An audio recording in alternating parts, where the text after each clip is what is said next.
भूल गए भक्तांबर?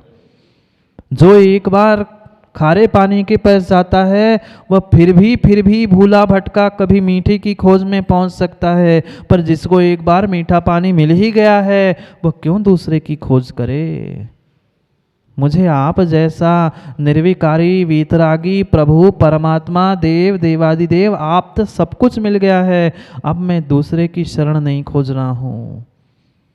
क्यों महान हो आप? क्योंकि ये न क्षता मन्मथ मान मूर्छा, मान माया मूर्छा परिग्रह विषाद निद्रा भय शोक चिंता। जिन्होंने जीत लिया है, नाश कर लिया है किसको? मान मूर्छा विषाद। ना उन्हें खेद होता है, ना उन्हें राग होता है, ना उन्हें द्वेष होता है। बहुत अच्छा है, बहुत अच्छा है कि अपने परमात्मा, आपके परमात्मा प्रकाश चंद जी रोटी नहीं खाते। खाते क्या? अगर वे धोखे से रोटी पानी आदि के मोहताज होते, उसके आश्रित होते, तो मनुष्य और इतराता, देखो मैंने आज भगवान को सोने के थाली में खिलाया। समझना कितनी कितनी कितनी सुंदर व्यवस्था है आगम की, और कितनी वीतरागी ये श्रमण परंपरा है। अगर थोड़ा सा भी कोई खाता पीता होता तो जैसे आज हम दंभ करते ना, पहले दिन मेरे यहाँ महाराज के हो गए यार, तुम तो 4 दिन से बैठे ही हो, कह देना माँ ये तुम्हारा समर्पण नहीं था गुरु के चरणों में, ये तुम्हारा दिखावा था। मान की पुष्टि कर ली, पुण्य कमाने की जगह तुमने पाप कमा के रख लिया। बहुत अच्छा है, परमात्मा खाते पीते नहीं है। अगर खाते पीते होते तो उस पे भी भगवान पे मालकियत करते। अब खाते पीते नहीं है तो भी मोदी जी लड़ते हैं। मोदी जी, चक्रे जी, मेरे भगवान, तेरे भगवान, इसके भगवान, अपने अपने चिन्ह बनवा लेना नीचे जाके प्रतिमा के, मेरे भगवान तेरे भगवान। अरे क्या है, मान की गलन करने के लिए जिन्होंने मान छोड़ा उनके चरणों में पहुंचना है, हम वहीं पे लड़ रहे हैं मान सम्मान के पीछे, नाम के पीछे। दान भी दिया तो मान के लिए दिया, मैं इतना करता हूं, मैं इतना दे रहा हूं। अरे तू जितना कह रहा है ना उतना तूने दिया ही नहीं है। देना है तो ऐसा दो, देने के बाद फिर देखो मत। पक्का है कहीं भी दान मान के पीछे दिया है तो चंद्रे जी वह दान दान ही नहीं है। दान दे मन हर्ष विशेखे, पढ़ा है ना, पढ़ा तो सब है फिर भी पढ़ा है। सोचो समझो, दान हर्ष से देना है, मान सम्मान के लिए भूख के लिए मत देना। अगर धोखे से भी परमात्मा खाते पीते सोते होते तो अहंकार करते, शरद बनारसी मेरा ऋषि मंडल का, मेरा मंदिर है, मेरे परमात्मा है, धरे रहना मेरे परमात्मा। मालकियत परमात्मा पर, प्रतिमाओं पर नहीं होती, ना मंदिर पे होती है। बहुत अच्छी बात है, बहुत अच्छी बात है, ये आगम की बहुत अच्छी परंपरा है। मालकियत किसी पे नहीं होती, कोई भी किसी की नहीं होती। अपनी स्वयं पे तो मालकियत समझ में नहीं आ रही है, तुम सेठानी पर मालकियत बता रहे हैं। अपनी आप की तो मन नहीं रही है, अपनी आप की कह दो क्या, बुरा नहीं मानना, और मान लो तो क्षमा कर देना। अपनी तो धुल नहीं रही है, दूसरों की धोने के पीछे पड़ी है दुनिया। अब आप दुनिया में आते हो तो आप अपनी देख लेना, नहीं तो फिर दुनिया को देख लेना। अपनी तो धो लो कर्मों को, अपने तो कर्मों को धो लो, फिर दूसरों को धोएंगे। बताने वाले वे प्रभु है, दिखाने वाले वे गुरु है, समझाने वाली जिनवाणी है, उनको तो मान लो, उनकी तो मान लो। उनके शरण के अलावा कुछ नहीं है। मान मूर्छा विषाद निद्रा भय शोक चिंता, शयोन लेम तरु प्रपंचा। जैसे अग्नि तुरंत ही इधर अग्नि लगी, देखते देखते चंद मिनटों में पूरे जंगल में वृक्षों को आग लगते लगते लगते पूरा जंगल, पूरा वृक्ष झुलस के रह जाता है। बिल्कुल प्रभु से कह रहे हैं, जैसे आग लगी वृक्ष नष्ट हुआ, जैसे ही उष्णता आंच पास में आई मक्खन पिघलने लग गया, जैसे ही सूर्य उदित हुआ वह बर्फ पिघलने लग गया। ऐसे प्रभु आपने जो जैसे ही अपने स्वभाव को प्राप्त करना प्रारंभ कर लिया, मान, मूर्छा, विषाद, निद्रा, कितनी बड़ी पिशाचनी है प्रथम निद्रा। नींद इतनी प्यारी, इतनी प्यारी, इतनी प्यारी है कि 10-10, 12-12 बजे तक भी सोए नहीं तो मज़ा आता है। जब चाहे आ जाए, आज तो समय का कोई भान ही नहीं है, जब चाहे सो, जब चाहे उठो, कोई मर्यादा ही नहीं है। बढ़िया 2 बजे, 2:30, 3 बजे तक खेलते रहो, मोबाइल चलाते रहो और फिर सुबह फिर सो जाओ, सोते रहो। ना सोना, ना खाना, ना पीना, सब कुछ छूट गया। जो सोते सोते में जिंदगी बिताई है वह जागते जागते बिताते तो जिंदगी भर सोना रोना नहीं पड़ता। सोने का समय है, सोने का समय है, प्रथम सोने का समय है, ऐसे सोने का नहीं। सोने का समय मिला है, सोने की पर्याय मिली है, उस सोने की पर्याय का सदुपयोग करो। सोते सोते व्यर्थ मत गमाओ। पक्का मानना, जितना पाप तुम सोते सोते कर रहे हो, जितना अधिक सोओगे उतना अधिक पाप करोगे। और दिन में तो बिल्कुल सोने का आगम में निषेध ही है। सूर्य उदित होने से पहले ही जो उठता है वही विश्वास मानना अपने जीवन में कुछ उन्नति को प्राप्त कर सकता है। उठ जाओ, ये घर जाओ। महाराज जी सोए कहाँ हैं? सोए तो है नहीं हैं, पर उठे भी कहाँ हैं? जगे भी नहीं हैं, सोए भी नहीं हैं, छिमाऊ पड़े हैं। जाग जाओ, जाग जाओ।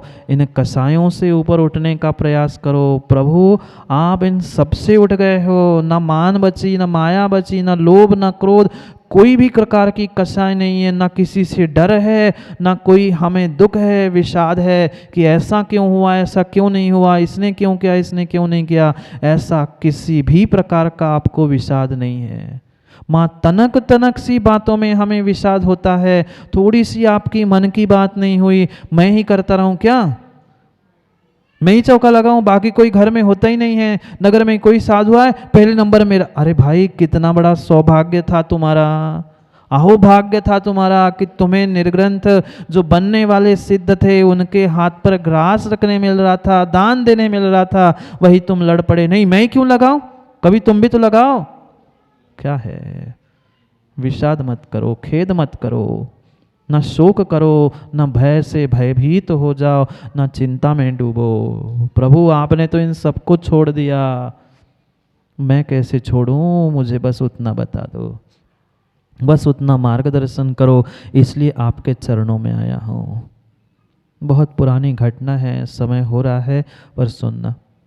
बहुत पुरानी घटना है, जब दास प्रथा चलती थी, खरीदे जाते थे दास, खरीदे जाते थे व्यक्ति।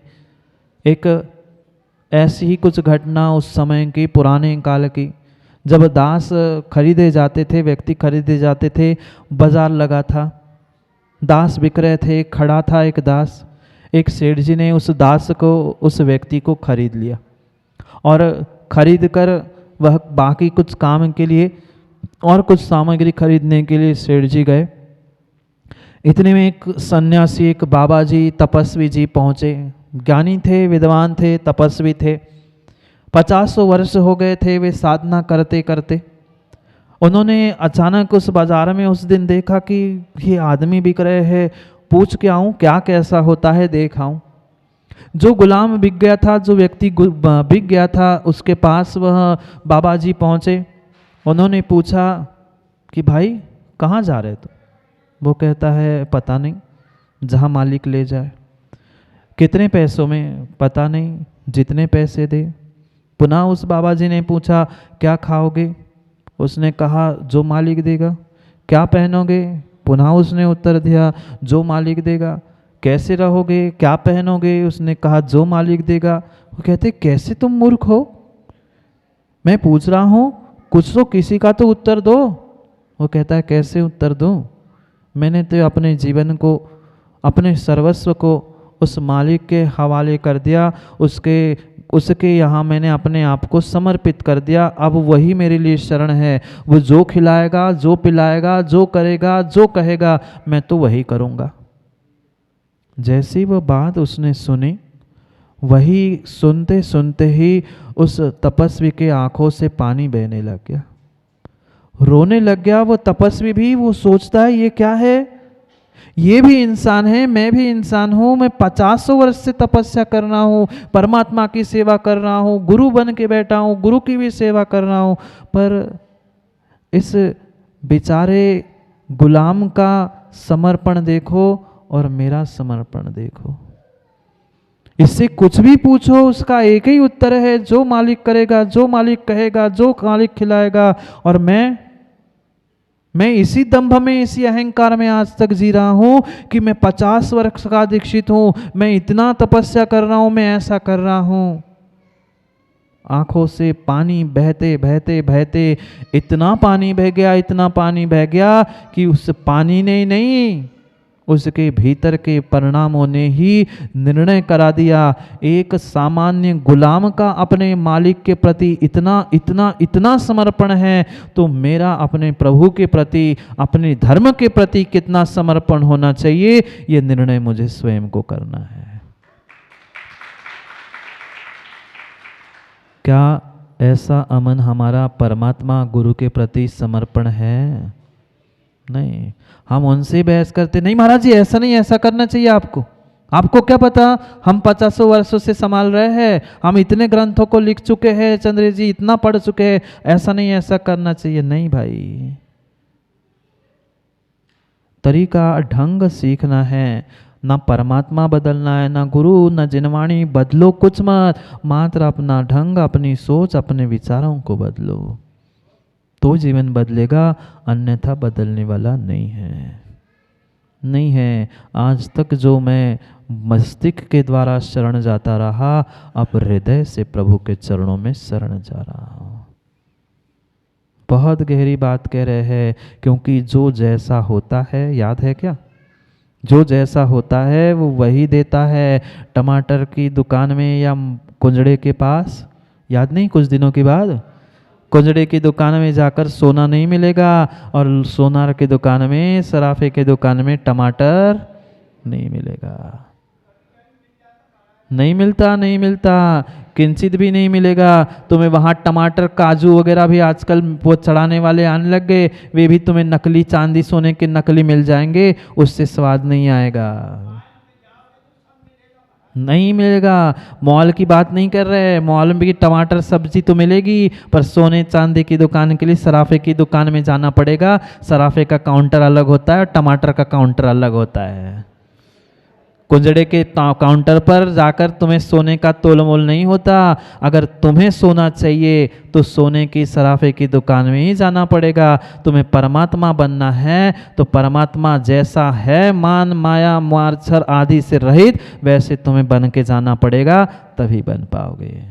धोखे से भी पंडित जी कह दूं क्या, कह दे तो अब का है, कह के तो कह दे, अब का बची महाराज जी, और कह लो तनक सी।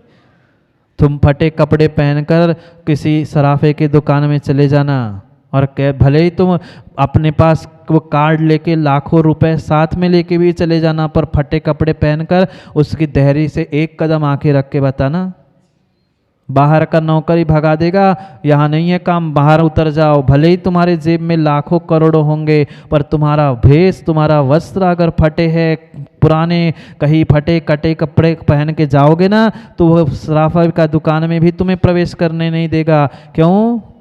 क्योंकि तुम बाहर से ही ऐसे हो। पहले कहेंगे भैया तुम कैसे खरीदोगे, कैसे विश्वास करो, चोरी करके उठा के भाग जाओ तो तुम्हें उस सराफे की दुकान में घुसने तक नहीं मिलेगा।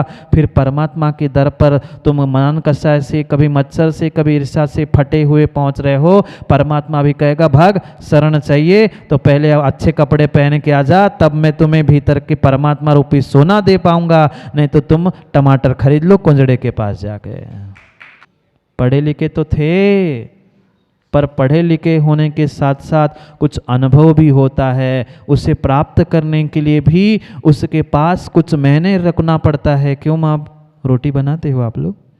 समय तो हो गया रोटी बनाने का, फिर भी पूछ रहा हूँ, रोटी बनाते आप लोग? अच्छी कि कच्ची? कच्ची? अच्छी बनाते हैं तो पहले दिन से अच्छी बनी थी।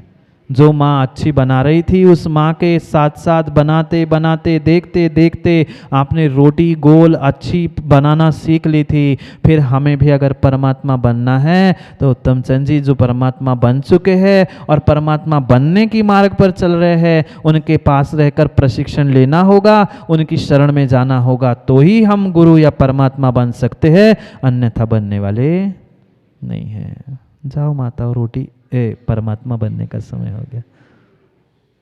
समय तो हो ही गया है समय को समझने का। एकमात्र इस पंचम काल में शरण है पंच परम गुरु, अन्य नहीं नहीं नहीं। अवर सकल संताप, मात्र संताप संताप संताप ही है अगर किसी अन्य की शरण में जाओगे तो। इसलिए जिस परमात्मा की, जिस गुरु की शरण प्राप्त की है, वहाँ भी पहुंचकर मूर्छा मान सम्मान सब छोड़ देना बहुत अच्छी बात है, बहुत अच्छी बात है। शरद पंडित जी, आप शिखर जी में गुरु जी के सानिध्य में पंच कल्याण करा रहे, बहुत अच्छी बात है। पर जैसे तुमने छिंदवाड़ा में बिना किसी मान सम्मान और हार माला के अभिप्राय को छोड़कर आपने जैसा पंच कल्याण किया है, ऐसे ही बिना हार के बिना माला के अगर करोगे तो नियम से उस सिद्ध क्षेत्र पर आपकी भी सिद्ध गति हो जाए। यही भावना से आपके पंच कल्याण के लिए और आपके लिए आशीष और गुरु के चरणों में यही से नमोस्तु। क्योंकि ऐसे सिद्ध क्षेत्र पर बनने वाले सिद्ध क्षेत्र पर पहुंचकर जो बने हुए सिद्धों की प्रतिमाओं को संकल्पित करते हुए उन पर स्थापना करेंगे, वह महान क्षण होगा। उस क्षण को भी समझना है। क्यों नहीं करोगे? भले ही गुरु जी पहुँचे हो, हमें तो लेने ही गए, कोई बात नहीं है, पर परोक्ष रूप से हम भी यही से भावना भाते हैं, वह सिद्ध क्षेत्र पे सिद्धों की आराधना निर्विघ्नता से हो, इसी भावना से समय को शरण जाते हैं। अब हम ही शरण जाते हैं समय को भी और समय को भी प्रकाश चंद जी, समय को भी और समय को भी, सबके शरण का समय हो गया है। इसलिए समय को समय पर समझने के लिए कल पुनः समय पे मिलते हैं, क्योंकि समय पे किया गया काम समय को दिलाता है। बोली भगवान महावीर स्वामी की।